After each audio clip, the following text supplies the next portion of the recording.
नमस्कार students, TBM study channel में आपका स्वागत है। आज अपन 12वीं इतिहास का जो फर्स्ट चैप्टर है भारत का वैभवपूर्ण अतीत, उसके बारे में अध्ययन करेंगे। देखिए, इतिहास के बारे में आप सब जानते हैं, यानी कि जो इतिहास शब्द है वो 3 शब्दों से मिलकर के बना है। इति प्लस है प्लस आस, यानी कि ऐसा निश्चित रूप से हुआ है। क्योंकि जो मानव अतीत की जो क्रियाकलाप है, प्रमाणिक क्रियाकलाप है, वो ही किसके अंतर्गत पढ़े जाते हैं? इतिहास के अंतर्गत पढ़े जाते हैं।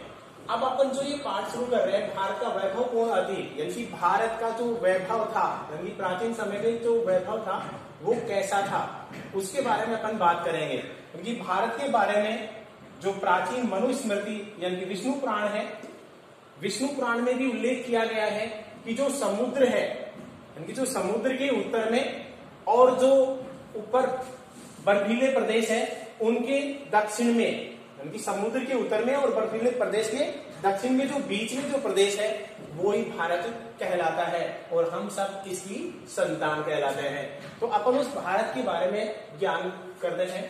तो सबसे पहले इनकी जो भारत का वैभवपूर्ण अतीत है, इस पूरे पाठ को भी अपन 2 भागों में बांटकर पढ़ेंगे। इसके भी 2 भाग हैं। तो पहला भाग है प्राचीन भारत की जानकारी के स्रोत, यानी कि ऐतिहासिक स्रोत, और दूसरा पार्ट है इसकी उपलब्धियां, यानी कि जो उपलब्धियां प्राचीन भारत की इतिहास की जानकारी की स्रोत, मतलब जो प्राचीन भारत की जानने के लिए जो स्रोत है वो क्या कहलाएंगे? ऐतिहासिक स्रोत कहलाएंगे। अब अपन सबसे पहले प्राचीन भारत की ऐतिहासिक जानकारी के स्रोतों के बारे में बात करेंगे। तो इनको भी अपन 2 भागों में बांटते हैं, यानी कि जो प्राचीन भारत की ऐतिहासिक जानकारी के स्रोत है, इन्हें भी अपन 2 भागों में बांटते हैं। और पहला है साहित्यिक स्रोत और दूसरा है पुरातात्विक स्रोत। साहित्यिक स्रोत यानी कि वे स्रोत जिनसे, यानी कि साहित्य के माध्यम से प्राचीन भारत के इतिहास की जानकारी प्राप्त होती है, वो क्या कहलाएंगे? साहित्यिक स्रोत। और पुरातात्विक स्रोत यानी कि वे स्रोत जिन्हें अपन जमीन से खोद करके निकालते हैं, यानी जमीन से खोद कर निकाले गए वस्तुएं या स्रोत जिनसे हमें प्राचीन भारत की जानकारी प्राप्त होती है, वो क्या कहलाएंगे? पुरातात्विक स्रोत कहलाएंगे। अब देखिए, साहित्यिक स्रोत है, उन्हें भी अपन 2 भागों में बांटते हैं। धार्मिक साहित्य, यानी कि जो धर्म से संबंधित लिखा गया साहित्य है वो क्या कहलाएगा? धार्मिक साहित्य कहलाएगा। दूसरा है धर्मेतर साहित्य, यानी कि धर्म से हटकर लिखा गया साहित्य, वो क्या कहलाएगा? धर्मेतर साहित्य। अब देखिए, धार्मिक साहित्य में, यानी प्राचीन काल में मुख्य रूप से जिन धर्मों में जो साहित्य लिखा गया वो कौन कौन से थे? तो सबसे पहला तो है ब्राह्मण साहित्य, यानी कि ब्राह्मण साहित्य जितना भी लिखा गया उसकी भाषा थी संस्कृत, भाषा संस्कृत थी। जो बौद्ध साहित्य लिखा गया इसकी भाषा थी पाली, और जो जैन साहित्य लिखा गया उसकी भाषा थी प्राकृत। इनकी तीनों अलग अलग भाषाओं में लिखे गए थे। अब ब्राह्मण साहित्य के अंतर्गत पढ़ेंगे, ब्राह्मण साहित्य के अंतर्गत कौन कौन से ग्रंथ माने जाते हैं।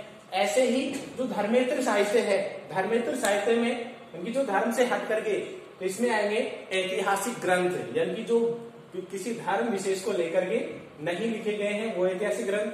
दूसरा, इनकी जो हमारा भारत है इसमें प्राचीन काल से विदेशियों का आवागमन रहा है, तो इन विदेशी जातियों के साथ जो विद्वान आए, जो लेखक आए, उनके द्वारा जो विवरण दिया गया है जिससे भी हमें प्राचीन भारत के इतिहास की जानकारी प्राप्त होती है, उनके बारे में पढ़ेंगे। और उसके बाद में अपन पढ़ेंगे वंशावलियां। वंशावलियों का मतलब होता है कि जिनमें, यानी कि जो अपने बुजुर्ग होते हैं उनके दादा, जैसे अपने दादा परदादा हैं, उनके बारे में जो ग्रंथ जानकारी प्राप्त होती है, जिनसे भी हमें प्राचीन भारत के इतिहास की जानकारी प्राप्त होती है। यानी कि पहले क्या माना जाता था कि ये वंशावलियां थी, इन्हें प्रमाणित नहीं माना जाता था, लेकिन आज गवर्नमेंट भी इसे मान्यता देती है और इन वंशावलियों को भी न्यायिक प्रमाणिक साक्ष्य के रूप में भी माना जाता है।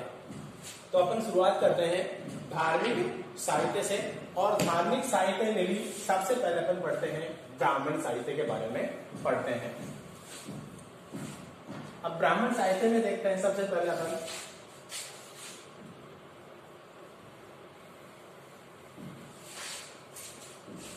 ब्राह्मण साहित्य में सबसे पहला टॉपिक है अपना वेद। अब वेद के बारे में पढ़ेंगे तो देखिए वेद, क्योंकि वेद शब्द है वो विद धातु से बना है। कौन सी धातु से बना है? विद धातु से बना है, जिसका अर्थ होता है ज्ञान। क्योंकि वेद शब्द विद धातु से बना है जिसका अर्थ होता है ज्ञान, अर्थात ज्ञान के भंडारी क्या कहलाए? वेद कहलाए। और वेदों की संख्या कितनी मानी गई है? 4। इनकी मुख्य रूप से वेद कितने हैं? 4 हैं। और वो चारों वेद कौन कौन से हैं? सबसे पहला है ऋग्वेद, दूसरा है यजुर्वेद, तीसरा है सामवेद और चौथा है अथर्ववेद।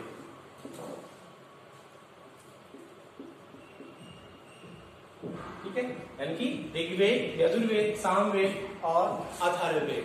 अब अपन इन चारों के बारे में भी अलग अलग अध्ययन करेंगे। इनकी ऋग्वेद की क्या क्या विशेषताएं हैं, इनकी ऋग्वेद में क्या है।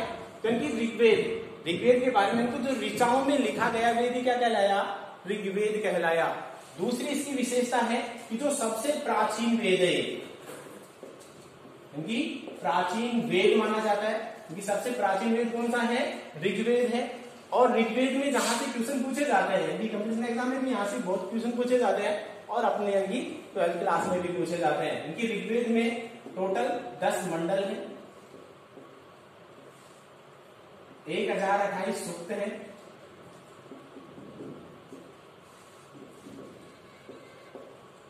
और 10,562 मंत्र है। यानी कि ऋग्वेद में 10 मंडल, 1028 सूक्त और 10,562 मंत्र हैं। मंत्र का मतलब ऋचाएं, यानी कि ऋचाएं होती है जिनमें अपन देवताओं की स्तुति वगैरह करते हैं। तो इस पूरे ऋग्वेद में देवताओं की स्तुति का उल्लेख किया गया है। यानी कि इसमें भी देवताओं की उल्लेख, यानी कि ऋग्वेद में भी जो सबसे ज्यादा या सबसे महत्वपूर्ण जो देवता माना जाता था वो इंद्र माना जाता था। यानी कि इंद्र की स्तुति में लगभग 250 सूक्त लिखे गए हैं, जो इसमें सबसे इंपॉर्टेंट देवता के रूप में माना जाता है। दूसरी बात अपन इसमें देखें, यानी कि जो ऋग्वेद में जो 10 मंडल है, इसका जो 10वां मंडल है, 10वां मंडल है, इस मंडल का जो पुरुष सूक्त है, इस पुरुष सूक्त में प्राचीन वर्ण व्यवस्था का उल्लेख किया गया है कि जो प्राचीन समय में जो वर्ण थे, यानी कि समाज में 4 वर्ण माने गए हैं। और वो 4 वर्ण थे ब्राह्मण, क्षत्रिय, वैश्य और शूद्र। ये 4 वर्ण माने गए हैं। यानी कि जो ऋग्वेद का 10वां मंडल है और उस 10वें मंडल के पुरुष सूक्त के अंदर लिखा हुआ है कि जो प्राचीन समाज था उसमें 4 वर्ण थे, ब्राह्मण, क्षत्रिय, वैश्य और शूद्र। यानी कि जो सबसे पहले यानी कि पुरुष सूक्त है उसी में ही शूद्र शब्द का उल्लेख किया गया है, नहीं तो इससे पहले ये 3 ही वर्ण माने जाते थे। इस पुरुष सूक्त में स्पष्ट लिखा हुआ है कि जो ब्रह्म यानी कि जो विराट पुरुष है उसके मुख से ब्राह्मणों की उत्पत्ति हुई है, भुजाओं से क्षत्रिय की उत्पत्ति हुई है, जंघाओं से वैश्य की उत्पत्ति हुई है, और जो चरण है इनकी पैरों से शूद्र की उत्पत्ति मानी जाती है। इस प्रकार से ऋग्वेद अपना कंप्लीट। दूसरा है यजुर्वेद, यानी कि यजुर्वेद के बारे में अपन देखें,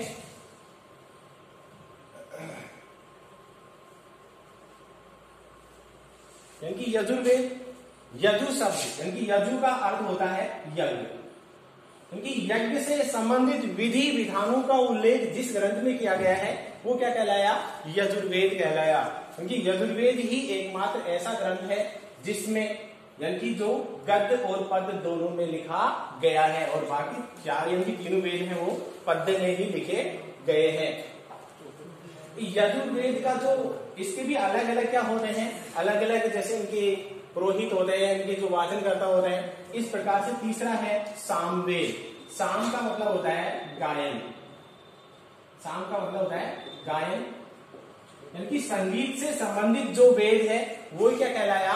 सामवेद कहलाया। तो सामवेद। फिर अंतिम वेद है अथर्ववेद, यानी कि अथर्ववेद में जादू टोने, तंत्र मंत्र, जड़ी बूटियां, औषधियों आदि का उल्लेख किया गया है। तो ये हो गए अपने 4 वेद। इस प्रकार से अपना पहला टॉपिक वेद कंप्लीट होता है। दूसरा है उपवेद। उपवेद का मतलब होता है वेदों के भी उपवेद, यानी कि उनसे छोटे वेद या उनके बारे में दूसरे लिखे गए, उससे संबंधित दूसरे लिखे गए ग्रंथ क्या कहलाएंगे? उपवेद। उनकी उपवेद के बारे में अपन बात करें तो उपवेद की अलग अलग ग्रंथ हैं, जो अलग अलग वेद हैं उनके अलग अलग उपवेद माने गए हैं। इस प्रकार से अपन देखें, ऋग्वेद है, एक तरफ अपन वेद लिखते हैं और दूसरी तरफ उसका उपवेद लिखते हैं। उपवेद में जैसे पहला है अपना ऋग्वेद, जो ऋग्वेद है उसका उपवेद माना गया है आयुर्वेद। दूसरा है यजुर्वेद, और यजुर्वेद का जो उपवेद है वो है धनुर्वेद। तीसरा है सामवेद, और जो सामवेद है उसका जो उपवेद माना गया है गंधर्व वेद।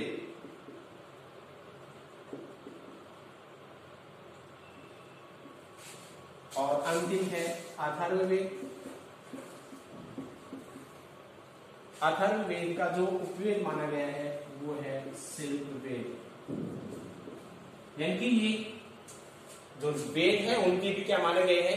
उपवेद माने गए हैं। और ये उपवेद भी प्राचीन भारतीय इतिहास की जानकारी में इंपॉर्टेंट भूमिका निभाते हैं, यानी इनसे भी हमें प्राचीन भारतीय इतिहास की जानकारी प्राप्त होती है। उसके बाद में अपन तीसरा टॉपिक देखते हैं, यानी तीसरा पॉइंट अपना वेदांग। तीसरा है वेदांग। वेदांग मतलब वेदों के अंग, यानी कि वेदांग वेदों के अंग ही क्या कहलाए? वेदांग कहलाए। और वेदांगों की संख्या 6 मानी गई है। अब ये वेदांग 6 कौन कौन से हैं इनमें भी अपन बात करते हैं। जैसे शिक्षा, कई बार क्वेश्चन पूछ लिया जाता है कि वेदांग कौन कौन से हैं, वेदांग क्या है? तो शिक्षा है, कल्प है, निरुक्त है, छंद है, व्याकरण है। शिक्षा, कल्प, निरुक्त, छंद, व्याकरण और एक है ज्योतिष। अब इनमें भी इनसे भी हमें प्राचीन इतिहास की जानकारी प्राप्त होती है। जैसे अपन शिक्षा की बात करें, शिक्षा में अपन उच्चारण से संबंधित ज्ञान प्राप्त होता है। कल्प में हमें विधि विधानों से संबंधित ज्ञान प्राप्त होता है। निरुक्त में हमें किसी का अर्थ जानने के संबंधित जो ग्रंथ है। छंद में हमें मात्राओं का ज्ञान होता है।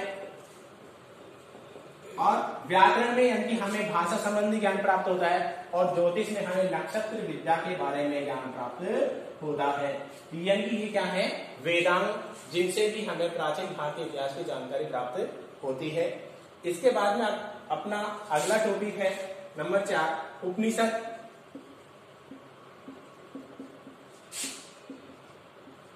अब बात करें अपन उपनिषद की, क्योंकि उपनिषद शब्द है जिससे कि हमें पता चल रहा है कि उपनिषद शब्द का अर्थ क्या होता है। यानी कि उपनिषद शब्द 3 शब्दों से मिलकर के बना है। उप प्लस नी प्लस सद, यानी कि गुरु के समीप निष्ठापूर्वक प्राप्त या निष्ठापूर्वक बैठकर प्राप्त किया गया ज्ञान क्या कहलाया? उपनिषद। यानी कि गुरु माने या ब्रह्मा के निकट सदाचार पूर्वक बैठ करके प्राप्त किया गया ज्ञान किसमें होगा? उपनिषद माने गए हैं। अब अपन उपनिषदों की बात करें, क्योंकि उपनिषदों की संख्या लगभग 108 मानी गई है, जिनमें से मुख्य रूप से 10 उपनिषद मुख्य माने गए हैं। यानी मुख्य उपनिषदों की संख्या 10 मानी गई है। और इन 10 में कौन कौन सी हैं? जैसे ईश, केन, कंठ, मुंडक, मांडुक्य,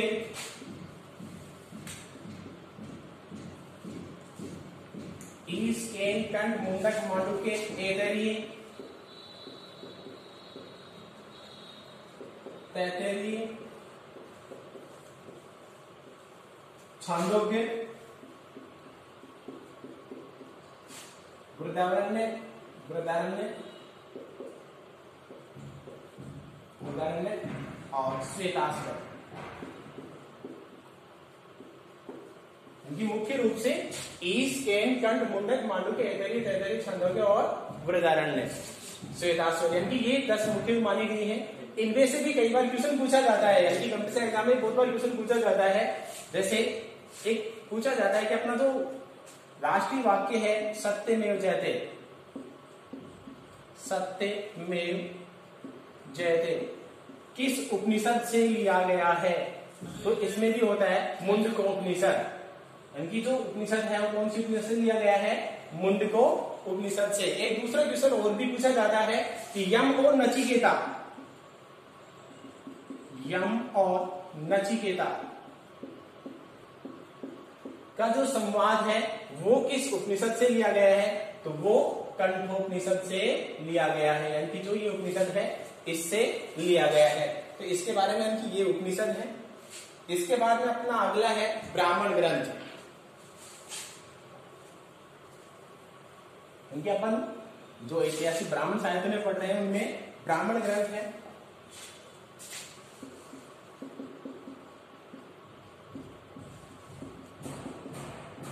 देखो ब्राह्मण ग्रंथ यानी कि ब्राह्मण शब्द है वो ब्रह्म से बना है। ब्राह्मण ग्रंथ यानी कि जो ब्राह्मण शब्द है वो ब्रह्म से बना है, और ब्रह्म का मतलब होता है जानकार या निरीक्षक। क्योंकि यज्ञों का निरीक्षण करने वाला है या यज्ञ के निरीक्षण से संबंधित जो ग्रंथ है वो क्या कहलाए? ब्राह्मण ग्रंथ कहलाए। और अलग अलग वेदों के यानी कि अलग अलग वेदों के अलग अलग ब्राह्मण ग्रंथ माने गए हैं। जैसे अपन बात करें, एक साइड में अपन वेद लिखते हैं और दूसरी तरफ ब्राह्मण ग्रंथ है।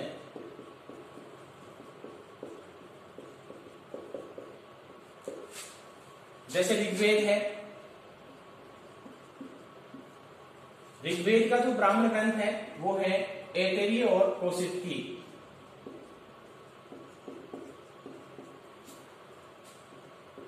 ऐतरेय, कौशिकी। दूसरा है यजुर्वेद, और यजुर्वेद का जो ब्राह्मण ग्रंथ है वो तैतरीय,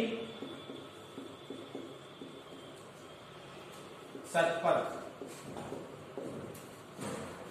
इसी प्रकार से सामवेद है, और जो सामवेद की जो ब्राह्मण ग्रंथ है वो है पंचविश, षड्विश और जैमिनीय।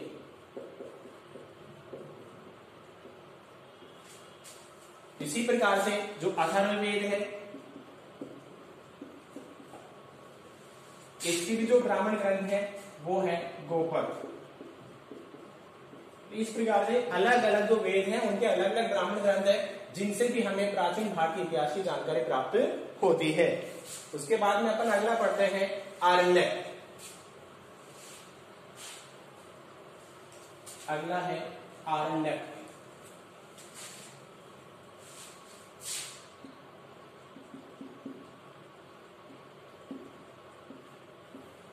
ये आरण्यक जो शब्द है वो अरण्य शब्द से बना है, और अरण्य का मतलब होता है जंगल या एकांत। इसका मतलब अर्थात जंगल या एकांत में बैठ करके लिखे गए ग्रंथ ही क्या कहलाए? आरण्यक कहलाए, जिनसे भी हमें प्राचीन भारतीय इतिहास की जानकारी प्राप्त होती है, यानी जो अरण्यक ग्रंथ है जिनसे भी। और इसके बाद में अगला है अपना रामायण।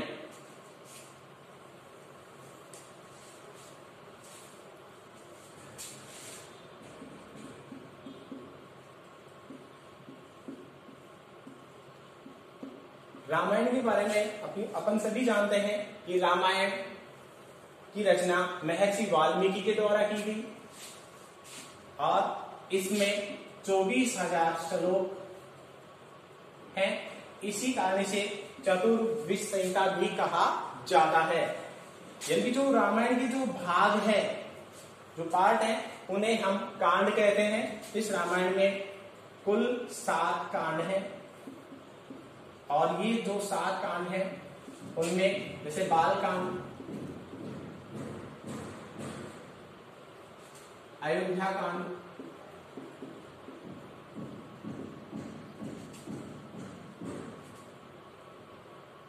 अरण्य कांड,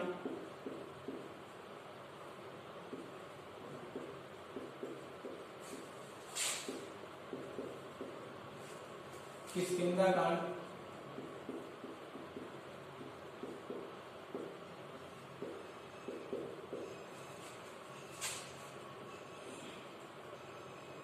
सुंदर कांड,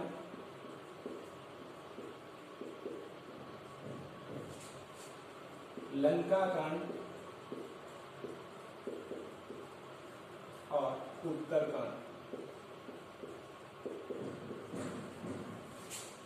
यानी कि जो रामायण है उसमें 7 कांड माने गए हैं। बाल कांड, अयोध्या कांड, अरण्य कांड, किष्किंधा कांड, सुंदर कांड और लंका कांड व उत्तर कांड। इनमें भी जैसे इनका वर्णन किया गया है जिनसे हमें प्राचीन भारत के इतिहास की जानकारी मिलती है।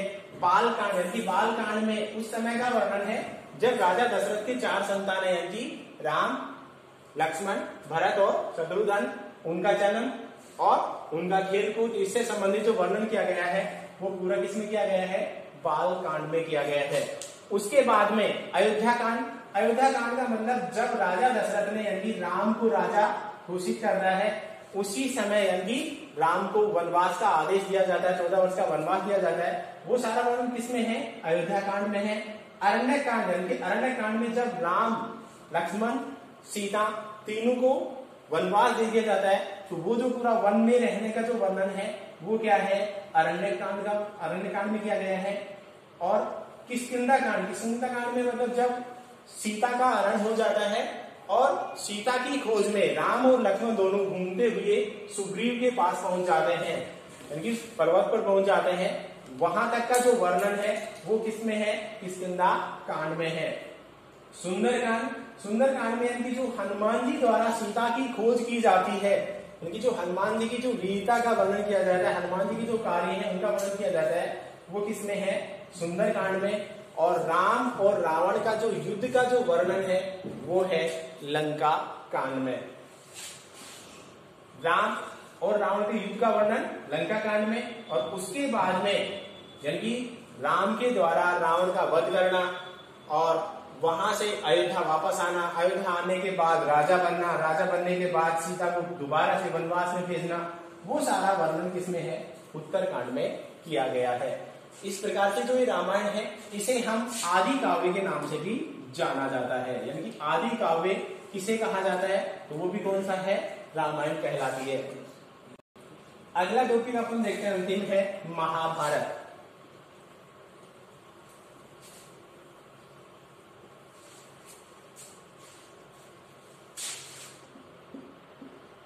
महाभारत क्योंकि महाभारत ये जो रचयिता है महर्षि वेदव्यास माने जाते हैं या महर्षि वेदव्यास हैं। इसमें यानी कि प्रारंभ में 8800 श्लोक थे, यानी कि 8800 थे।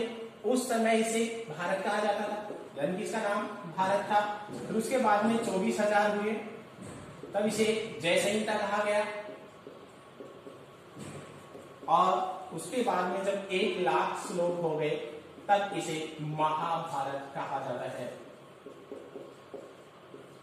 जिस प्रकार से यानी कि रामायण में इनकी 7 कांड है, उसी प्रकार से जो महाभारत के भाग हैं उसे हम पर्व कहते हैं। यानी जो पर्व कहा जाता है, इसमें जो छठा पर्व है,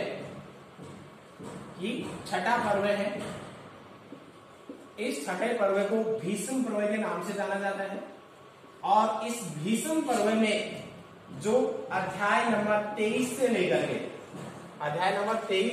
के 40 तक के जो 18 अध्याय हैं उन्हें ही गीता कहा जाता है। यानी कि यहाँ भी क्वेश्चन पूछ लिया जाता है कि गीता में क्या है या गीता क्या है।